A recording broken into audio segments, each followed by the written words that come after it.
आपको आपके बच्चे पर ध्यान देना होगा। आप इसके पापा है ना? वेट, आप यहाँ पर फोन किससे पूछ के चला रहे हैं? केविन, तुम यहाँ पर फोन चलाने आए हो? ओह नहीं स्वीट हार्ट, मैं तो बस इंस्टाग्राम पर प्रोफाइल चेंज कर रहा था। ओह, मतलब तुम हमारी इंस्टाग्राम पर मैचिंग प्रोफाइल पिक्चर्स हटा रहे हो? वो नहीं स्वीट हार्ट, एक्चुअली वो ऑफिस में मेरी एक दोस्त है सितारा, तो उसके साथ थोड़ा मैचिंग। ये सितारा कौन है केविन? हेलो, आप लोग को समझ नहीं आ रहा क्या इधर? आपका बच्चा पियून के बच्चे से भी कम नंबर लाया है, और पियून का बच्चा तो हमारी क्लास में भी नहीं पढ़ता। तो पियून का बच्चा ऐसा क्या करता है? वो तो नहीं पता मुझे, लेकिन जहाँ पर भी पोचा लगा हुआ रहता है वो वहाँ की जमीन चाट लेता है जाके। देखो वो आया। वो मस्त करा यार इसने। वो तुम कहाँ जा रहे हो? तुम बस घर की जमीन चाटोगे। मुझे ऐसा लगता है इस बच्चे को दिमाग की कोई प्रॉब्लम है। ओ, दिमाग की प्रॉब्लम, जब भी इसके नंबर नहीं आते हैं। हाँ, इसकी ट्यूशन लगवा देते हैं फिर। हाँ, जैन मैम के यहाँ डन करते हैं। नहीं, चंद्रेश जी के यहाँ भेजते हैं। अरे आप लोग का दिमाग खराब है क्या? मैंने बोला इसको दिमाग की प्रॉब्लम है, आप लोग कोचिंग की बातें कर रहे हो। वैसे चंद्रेश जी के यहाँ भेज सकते हो, कोचिंग पढ़ाते बड़ा मस्त है। अगर वहाँ पे आपका बच्चा कोचिंग जाएगा तो मैं तो उसको पूरे फुल नंबर दूंगी, मेरी तरफ से थूक लगा के फुल गारंटी।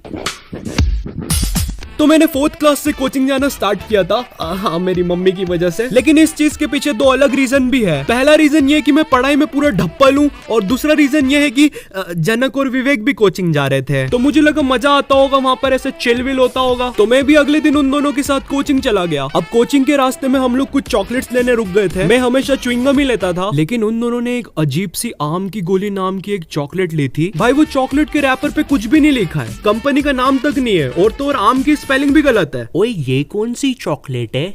ये चॉकलेट नहीं है, ये तो है आम की गोली।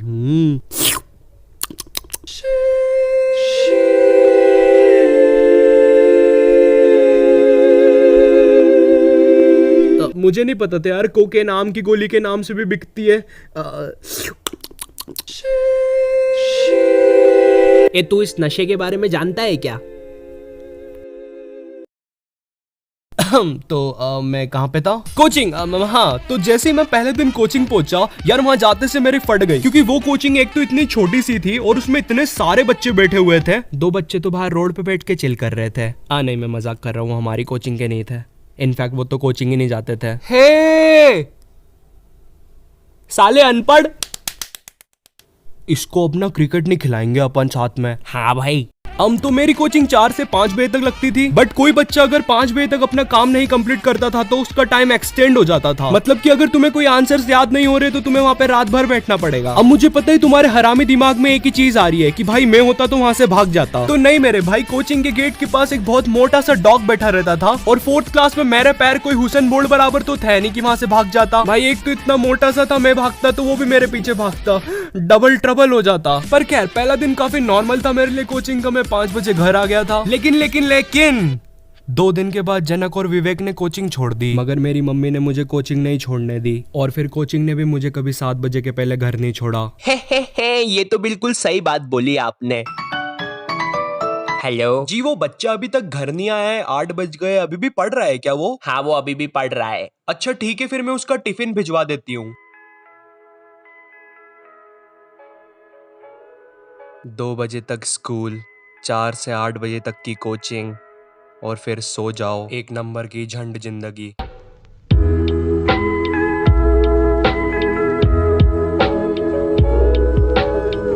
मैं तो फिर भी वहां से 8 बजे अपने घर आ जाता था, लेकिन एक दिन जब मैं सुबह स्कूल जा रहा था, वहां से एक बच्चा सुबह के 6 बजे अपने घर जा रहा था।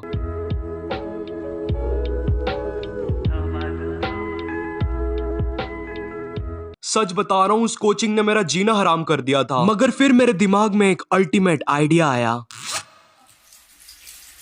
अबे यहाँ क्यों मूत रहा है?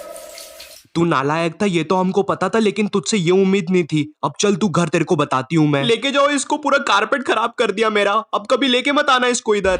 यस, मैंने सच्ची में सुसु कर दी थी कोचिंग में, और सच बताओ तो मुझे प्राउड है इस चीज पर, और मुझे लगा मेरी मम्मी को भी प्राउड होगा, क्योंकि पहली बार बिस्तर के अलावा कहीं और सुसु करी थी मैंने। मगर ऐसा कुछ भी नहीं हुआ, उल्टा मम्मी ने मुझे इतने लाफे लगाए ना। मगर वो सब चीजें कुछ भी नहीं थी, क्योंकि अब मैं जो कोचिंग जाने वाला था ना, ओ बॉय, कुछ खास था उस कोचिंग के बारे में। भाई, वो मैम सारे सब्जेक्ट पढ़ाती थी मेरे को, बस 200 रुपए में। है एक बार और बोलूं? हाँ, रुको, मात्र 200 रुपए में। खैर, हमारी कोचिंग में एक खास बात थी। उस कोचिंग में गांधी जयंती और मैम के बर्थडे के टाइम पे एक भयंकर सी पार्टी होती थी। अब मुझे नहीं पता गांधी जयंती और मैम के बर्थडे के बीच में क्या संबंध है, मगर फिर भी हमारी ये भयंकर सी पार्टी देर रात शाम को 5:30 बजे स्टार्ट होती थी। पीने के लिए हमारे पास काफी प्रीमियम ड्रिंक्स रहती थी, जैसे कि रसना और बस रसना।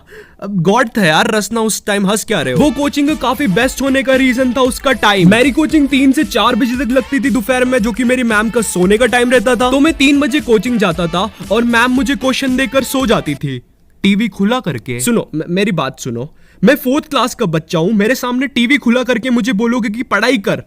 पागल हो क्या? नहीं, पागल हो क्या? और तो और भाई, मैम की टीवी में इतने मजेदार चैनल आते थे ना भाई, मैंने घर पे आज तक वो चैनल्स कभी देखे तक नहीं थे। ओह वाओ, ये कौन सा चैनल है? ले जाइए फुल रूपा की मजेदार चड्डी, फुल इलास्टिक मजेदार चड्डी पहन के एकदम मजा आ जाएगा। बहन की है, बच्चे देख क्या रहा है, डायल कर 00100। नहीं डायल किया तो तेरी भी बहन की। नहीं, इसको बदलो, गलत चैनल। तो मैं कोई सा भी चैनल लगा के रैंडमली देखने लग जाता था, क्योंकि टीवी तो म्यूट रहती थी। अपने इस आनंद को एक लेवल और बढ़ाने के लिए मैं मैम के बच्चे कुछ स्नैक्स भी ले लेता था, जो मैम दोपहर में खाते खाते सो गई थी। तुम्हारा नहीं पता, मगर मेरी तो फुल दोपहर बन जाती थी। फिर 4 बजे समथिंग मैम के उठने का टाइम होता था। अब उस टाइम जो क्वेश्चंस मुझे मैम ने नींद में दिए थे वो 10 मिनट में करने की तो मेरी औकात थी नहीं, इसलिए मैं बुक खोल के रैंडमली कोई भी 3 क्वेश्चंस उठा के सॉल्व करके मैम को दिखा देता था। Easy shit. और वो मैम मान भी जाती थी। भाई, इनको ये भी नहीं मालूम ये फीस किसकी ले रही है। कोचिंग के टाइम अगर मैं इनके साथ 3 से 4 सो भी जाऊं ना, भाई इनको नहीं फर्क पड़ रहा, 4 बजे मुझे चाय और पार्ले जी बिस्किट खिला के घर भी भेज देगी। पर खैर, वो चीजें मेरी एग्जाम्स में दिखती थी, फिर ये सब होता था और फिर से मुझे कोचिंग जाना पड़ता था। मतलब मैं एग्जाम्स में फेल होता हूँ, फिर कोचिंग जाता हूँ, फिर एग्जाम्स में फेल होता हूँ। ओ फक, मतलब मैं एक इन्फिनाइट टाइम लूप में फंसा हुआ हूँ, और इसलिए शायद मैं आज तक 4th क्लास में ही हूँ।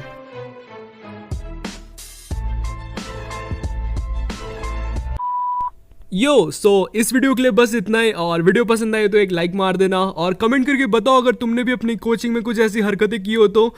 मुझे तो नहीं लगता तुम लोग भी मुझ जितने डम्ब हो, मगर फिर भी इस वीडियो के लिए मैं कोई लाइक एम नहीं रख रहा हूँ। इस बार तुम लोग मुझे बताओगे तुम लोग कितने लाइक कर सकते हो। और इस वीडियो को अपने इंस्टाग्राम स्टोरीज में शेयर करो, मुझे टैग करो और मौका पाओ मेरी अगली वीडियो में एक शाउट आउट पाने का। And in this video shout out to 1 by Aryan. And मैं मिलता हूँ तुमसे नेक्स्ट वीडियो में, तब तक के लिए bye. By the way subscribe.